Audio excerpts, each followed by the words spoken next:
Today we're going to talk about how to write a story. Okay, so step 1, choose an ideal for your story, a good one. Step 2, decide on a setting. Don't be afraid to mix it up. Step 3, create a hero. Alright, now begin. Kate Messner and Mark Siegel playfully chronicles the process of becoming a writer, from choosing an ideal, creating a problem for your character to resolve, and finally coming to the end. How to write a story vividly illustrates the ideal that the young writer who discovers the powers of storytelling finds at the end and the beginning. Alright, let's get started and let's read. Okay. Step 1, search for an ideal, a shiny one. You see, she's jotting down stuff. She might be making a web of how she's going to achieve her goal. Look at the beautiful outdoor fields. It's a great place to come up with something. Beautiful scenery to come up with a beautiful ideal. Okay, you can write about something you love. That's a fabulous ideal. You'll be more happier if that's what you do, or something that scares you. I don't know, are you scared of spiders, heights? Are you scared of water, the sea? That's how you can come up with what you're going to write about. And you can do this at the library or at your school. You can get help from your teacher. Okay, you might write about something you know really well, playing soccer or dogs. Look at the cute dog, and look at the soccer ball. Whatever you like and whatever you're passionate about. Okay, so, or research a topic you like to learn more about. Okay, so look, they are at the library, and that is where you go to what? To research. Don't worry if not all your ideals are shiny. Sometimes you have to collect a lot to figure out what works best. Notice they're in a library. They're gathering different ideals. Everybody is at this library because everybody is trying to figure out whatever it is they're trying to figure out. It's going to be different and unique to each person. Okay, so let's get to step 2. Once you have your ideal, you will need to choose what? A setting. Only you can decide when and where your story will take place. Will your story take place at an aquarium? Will it take place in outer space, a soccer field, or an art museum?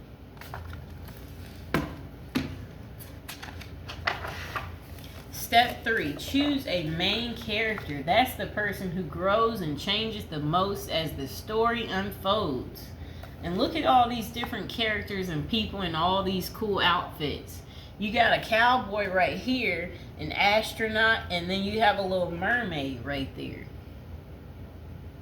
Something to think about. Okay, you can brainstorm and draw your main character if you want. Try to learn all about them before you start writing. Step 4, dream up a problem for your main character. It can be a regular everyday trouble. Okay, so something like spilled juice, or they lost their homework, or they stubbed their toe. Remember, you create the story. Or something a bit more adventurous. Sea monster hatches in the city aquarium. Oh no, look at that. That's tragic, and it's also scary and exciting. That would be a story people want to hear about. Step 5. Now it's time to plan your story. Start with something exciting. Okay, so look at all these creatures. Do you see that? That is crazy. Sea monsters. Okay, so look. The sea monsters are scaring the fish. So look at these sea monsters. Look how big the sea monsters are.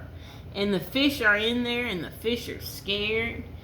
That's going to make the problem worse and worse until finally your character thinks of something to do.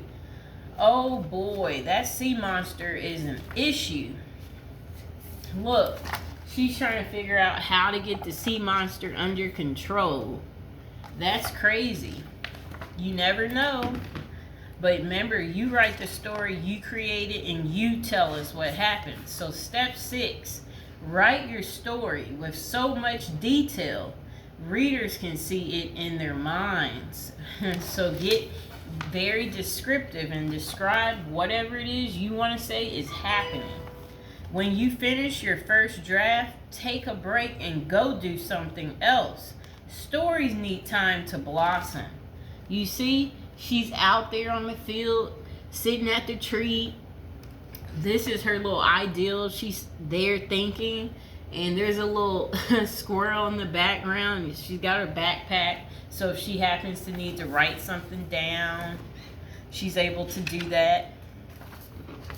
Step 7, read through your story and make a list of ways to make it better. What if the sea monster doesn't work? What other animals in the aquarium can help? Sharks, octopus, sardines. You gotta come up with many animals. Add details about the sea monsters.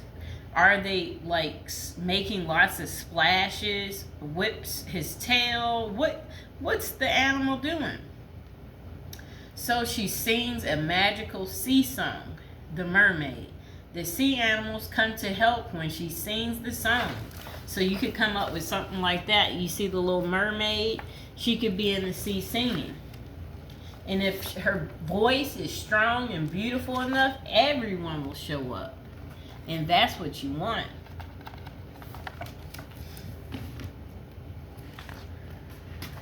Reading out loud helps, especially if you can read to a friend. Sometimes friends see things in our stories that we don't. Soon other animals come to help. Do you want to add more detail here? Help, the mermaid shouted. And there they are telling their stories to all their friends.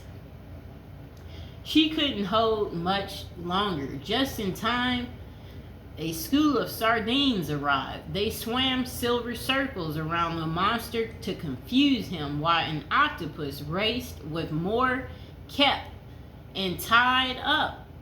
Sharks, the mermaid yelled. There's the mermaid dealing with a sea monster. Remember, they're talking to each other, talking to their friends, and they're coming up with different stuff that they want to say is happening. So step 8, when you finish revising your story, make it as captivating as it possibly can be. Read through a few more times. Make sure every sentence starts with a capital letter and ends with punctuation. If you're not sure how to spell a word, now is a good time to check. In a flash, 2 great. Okay, so they're discussing what they're writing. And her writing's kind of hard to read because remember, she's a kid. So step 9, choose a captivating title for your story and give it illusions if you want. Pictures help too. Those pictures will help your story. So she wrote something called The Mermaid and the Monster. And look, she looks pretty happy and proud for what she's showcasing. Yep. Okay. The mermaid, the sharks, and the sea monster flew out of the aquarium and splashed into the sea. You see, story time with everybody she knows. Step 10, share your story with a friend or 2 or maybe lots of friends. Yeah, don't forget to share your story. When your story is over and everyone's gone, start searching for a new ideal that wants to be written. That's what you'll do. Come up with something nice in that field, just like them. The end, and that is how you write a story. Bye.